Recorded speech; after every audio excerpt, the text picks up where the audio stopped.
For those who have been watching my videos for any length of time, you know that one, I'm Anishinaabe, and two, that humility is everything to us. It's one of our seven sacred teachings, sacred grandfather teachings. And I know for me, when someone comes to me with a question, if they bring humility with them, that's a bridge that's already starting to be built.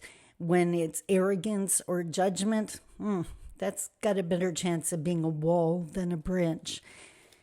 Why I'm mentioning that is I think a large part of humility is being able to acknowledge when someone else knocks it out of the park, when they share information and you just nod, like there's nothing to add to that. Those people that always have to add their experience or a little bit more to it, that's either arrogance or just pure ego, right? That insecurity of arrogance, I could prove I know something too, or just I'm all that in a bag of chips. Today, I want to share something shared by Dr. Darian on TikTok.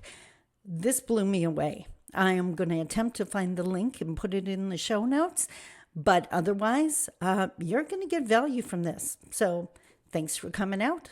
Let's talk about it.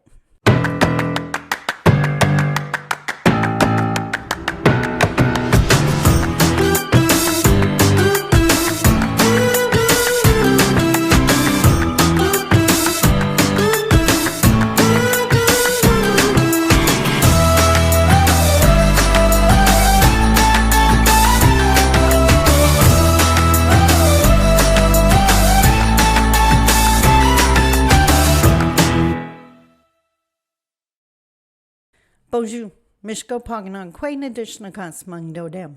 Hi, everybody. My name is Sandy Boucher. I'm Red Thunderbolt Woman of the Loon Clan, a proud member of Seine River First Nation in Treaty 3 territory in Northern Ontario. And today I want to talk about Dr. Darian and what he shared on TikTok. But before I do that, yes, I'm still getting over COVID. 2, I am feeling 100% better. I'm not at 100% yet, but I've definitely improved. And 3, just a huge kudos, Chi-miigwech, to all of the people that sent notes or emails or commented to say they were concerned about me and encouraging me to rest. Trust, I am not doing this 24/7. So thank you so much for caring. So let's talk about Dr. Darian. He was talking about that culture shock of being in a place that is definitely not of your culture, and that the survival instincts, what we do to try to make ourselves comfortable, especially if it's an unsafe space. Now, Dr. Darian happens to be Black, and he happens to be a doctor as well, by the name. And he was talking about what Black patients go through when they're in emerge, often having a family member on the phone with them so one, they're not there alone, but 2, just to bear witness to what is said to them or the questions or the attitude of the questions. And as an Anishinaabe, can definitely relate to that. Not myself personally, but any visit to emerge that exposes you to listening to what's going on with all the other people, that's an issue in itself. I had to deal with what I thought was a cute little old man in emerge the last time when I found out. Was it when I had COVID? No, I can't even remember. Oh, the rash, the allergic reaction, the hives. I had to listen to a little old man share with me how he was totally disappointed with our government because they hadn't dealt with the native problem. That got shut down real fast. Okay, so back to Dr. Darian. In this video, he talks about the 4 stages of learning about racism, and he used the framework of the 4 stages of competence or learning a new skill. So just to refresh your memory here, and yes, I got a handy dandy index card. This is someone else's work. I have to honor it. So stages of competence, what the stages you go through when you're learning something new. So the first is unconscious incompetence. You're totally ignorant of that ability, that task, that situation, not even in your realm. So it's not that you're aware you don't know it. It's just not in your realm at all. Next comes conscious incompetence. So now you're aware of an issue, but you're conscious of it, but you're totally incompetent as to how to deal with it. So the awareness is there, but not the skill set yet. Third is conscious competence, otherwise known as learning. So you're aware of whatever it is, and you now know how to act, but it's conscious. You have to think about it. You're still in the learning stage. So it's not automatic anymore, but if you consciously think about it, you can respond. And for unconscious competence, you just do it. This is the mastery stage. Okay?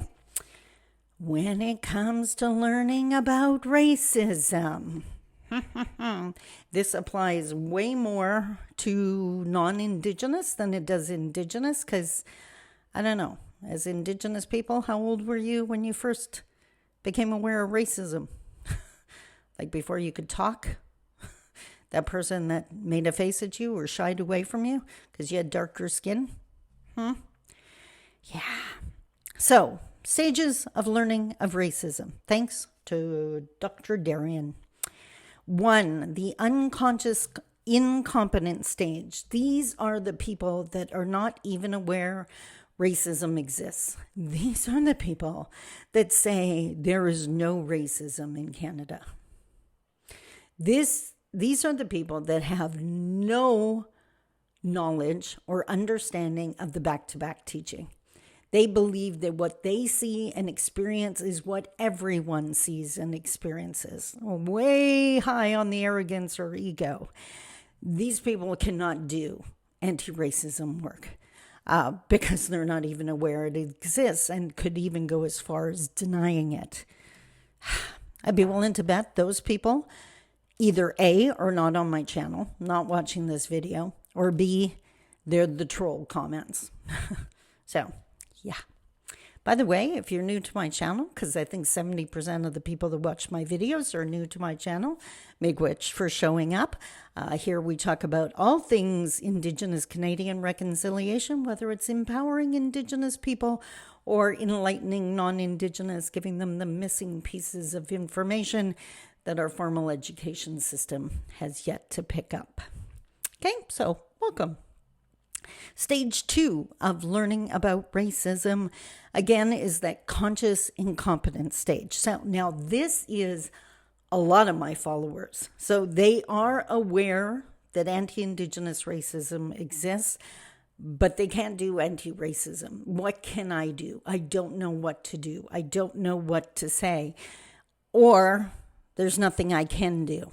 That acquiescence, which is literal death to Indigenous people, not being dramatic. Watch the 6 o'clock news.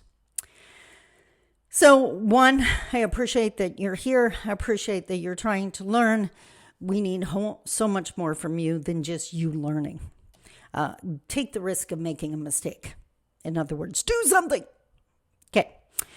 3, conscious competence. Now you're aware of the racism, the anti-Indigenous racism. So that's the conscious part. And you are doing something. You're saying something. You're making the choice. I talked about if you overhear a racist comment, just saying very enthusiastically, ouch. Because when people in the area hear that, you said ouch, so you got hurt, their mind's quickly scrambling to find out what hurt you. And they quickly connected to whatever was just said. So then that person gets the unwelcome attention, which they should. We need to make it uncomfortable to say racist things in public.